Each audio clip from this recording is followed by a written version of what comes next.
Hey guys, welcome back to the next part of our series. Today we're going to continue with the pendulum exercise, so let's go. First of all, we need to do a little bit of modeling just to create our pendulum, and there's a couple of things that I want to explain about the hierarchy that I was mentioning in the past video. So we're going to do a very simple rig. I'm going to start by creating a flat plane right here, and then I'm going to go to the front view. I am going to create a cylinder, which is going to be the first arm of our pendulum. Something like this is fine. Control D, have it right there. Control D, have it right there. And then we're gonna add a sphere down here. So the sphere is gonna be called weight underscore geo. This is gonna be arm C underscore geo. Whoop. Underscore geo, there we go. It's gonna be arm V underscore geo, arm A, this is the first one, underscore geo, and finally base underscore geo. So what we're gonna do is we need to modify the way we're going to be animating these things, because now instead of having just one element, one sphere like what we had in the past exercises, we have all of these different elements, and they need to animate in a sort of sequential way. So what I need to do is I need to parent these guys in the way that they're supposed to be ordered. So technically, if I move this base, I would expect this guy to follow, then this guy to follow, then this guy to follow, and finally this guy to follow. Now, I am also going to move the pivot points to the center place here. It doesn't have to be perfect. We're just doing this exercise to show one of the other principles. We're going to be working with rigs shortly, very shortly, probably in the next video. And I really need to explain to you what's going to happen here, because this is something that's going to be happening in all of the rigs that we're going to be using. So, if I take this guy, and then select this next guy, the arm C, and hit P, what I'm doing here is I'm parenting this guy to this guy. So wherever this guy goes, the other guy, since it's a child of the chain, will follow. And I can continue doing this sort of chain here, going through each individual arm, and then finally going into the base. And what's cool about this, and we saw it with the spheres, is that if I animate this first part, everything else will follow with it, and we'll have a nice animation. That's we don't have to animate every single thing. We just animate the highest hierarchy, and then all of that animation is going to be inherited everywhere else. Not only that, but each individual piece in the hierarchy will be able to have its own animation, and that's going to allow us to create something a little bit more complex. So one thing that I want to explain to you guys is something called double transforms. If I were to grab a cube, say this guy right here, and I duplicate it, and I make this cube a son of this cube, and I freeze transformation on both of them. Actually, I need to freeze transformation before we parent this and this. So now this guy moves both of the cubes, right? Now, if I move this cube to this side, like 100 units, this guy is also going to be moving 100 units. However, he has 0 transformations because he didn't move. His father, the guy on top of him, did the movement. So that means that I can also animate this guy moving, and we will create something called double transformations. So if we, or it's not called double transformations, it's just like it's an animation on each part of the hierarchy. Double transformation is something actually that's bad in rigging. So if I grab both of the elements, you can see both of them are highlighted here in the hierarchy, and I move them, this guy moved 100 units, but this guy moved 200 units because it moved its own 100 units plus the 100 units from the guy before. Okay, so this only happens with elements that are like connected in this sort of way, in this sort of parenting element. And the reason why this is going to be important is because I'm going to be able to grab these 3 arms, for instance, and if I rotate them, I'm going to be able to create this sort of swing effect. See that? Very cool. And the cool thing about this is that even though I'm only rotating this 30 degrees, this guy is rotating 30 degrees, but this guy is rotating its own 30 degrees plus the 30 degrees of its father, and then this guy is rotating 30 degrees plus the 30 degrees of its father plus the 30 degrees of the grandfather. So this guy is 90 degrees. You can see it's pretty much flat on the ground, okay? So that's going to be important for us, so keep that in mind. Now let's jump onto the animation. I'm going to go to my front view. I'm going to turn off the grid. I'm going to grab this box right here, the first box. I'm going to move it right about here. I'm going to press S, and then I'm going to move it 60 frames and position it right about here. If I do this, it's just a normal translation, right? However, we know, due to physics, that objects will drag, right? Like this guy right here, this weight, will take a little bit longer to start moving than the rest of the element. And the energy, the movement is going to be transmitted from the base all the way to the arms. So I know that eventually what's going to happen is if I grab these 3 arms, once this element reaches its final point, we'll have something like this, right?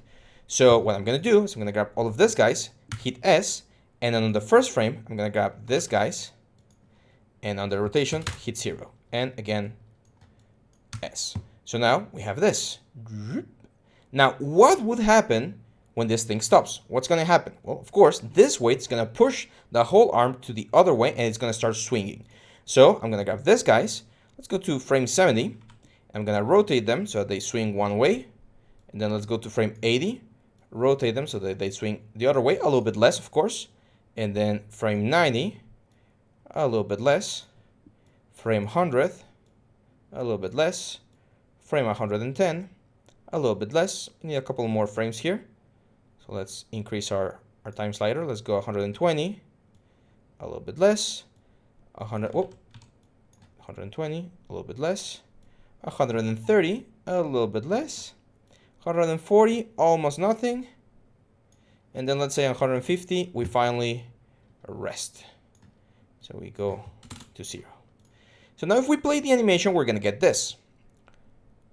Doing, doing, doing, doing, which looks good, right? Like just by having this, it already looks good, but we're not using one of the principles that we're going to be exploring, which is called follow through.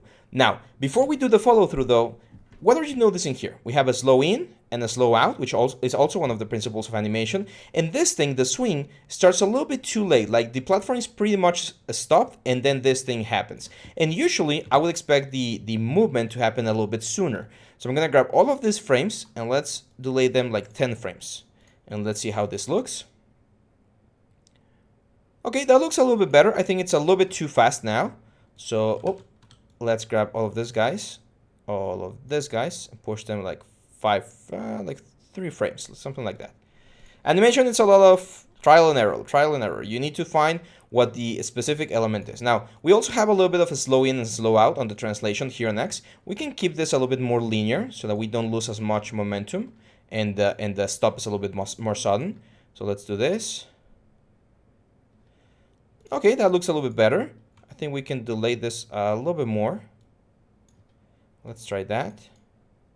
Remember, when we're moving the frames, we always use this middle mouse arrows. We do not use these ones. We use these ones to scale the elements, but right now, no need to scale.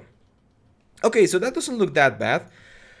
I do think that we can still keep this a little bit more faster. Sorry for my English. Sometimes I use the wrong words, but hopefully the concepts are clear. So yeah, that seems to be working. So as you can see, this is swinging very, very nicely. Now, the only issue I have with this animation is the fact that this animation is very tense, right? Like the wire seems to be made out of a very solid material and it doesn't seem to be flowing like a rope. It's more like a metal wire, right? And if we want to add a little bit more naturality to it, what we're going to do is the following. We're going to grab the objects here. And if we take a look at the graph editor, it's quite obvious what's happening here. It's rotating in C very, very smoothly. No need to break the tangents or change the weight. This is working perfectly. I mean, we could add a little bit of weight and that would make the swing like a little bit harder to one side, but I think that's fine right now. But what I'm seeing here is that the 3 arms that we have right here are swinging at the exact same time. See? Like they're all swinging at the exact same time. And if we think about what we talked about before, the fact that the energy or the movement is transmitted from top to bottom, I would expect each individual part of this chain to be moving in a slightly different time, slightly delayed, right? So what I'm going to do is the following. I'm going to grab the second arm and the third arm, both of them. I'm going to grab all of the animation frames from here, not the first one, just all of these guys, and I'm going to give it 2 frames. 1, 2. Okay? And then I'm going to grab the last arm. I'm going to select all of the frames again, and I'm going to give it 2 more frames. 1, 2. What we're doing here is we're changing the way that the animation is happening. We're not changing the animation. we're changing the time at which the animation happens. So all of the arms are going to follow the exact same animation. However, they're going to be slightly delayed. And by delaying them, we're going to create this sort of follow through, which is the principle of animation. And this happens with arms, this happens with legs, if your character is wearing a scarf, if you have a tail, ears, like a ponytail, like there's a lot of things that use this principle where the outermost part of the object is going to be slightly delayed because the action happens first on the center of mass, which in this case is up here. So now if we play this, look at the difference. Now when this thing swings, it's going to swing a lot nicer. See how that very natural move is happening there? That's exactly what we're going for. Let me close this and zoom in so that we can see a little bit clearer. Let's turn this on. And we get this very nice flow here.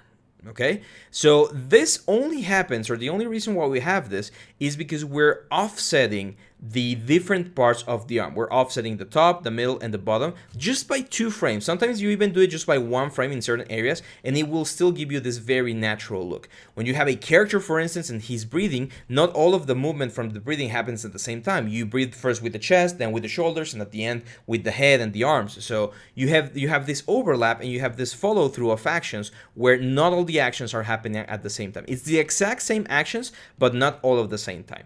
Now, this step is recommended to be done at the end of the timing stage. So you first do your key poses, the first, like the beginning and the end.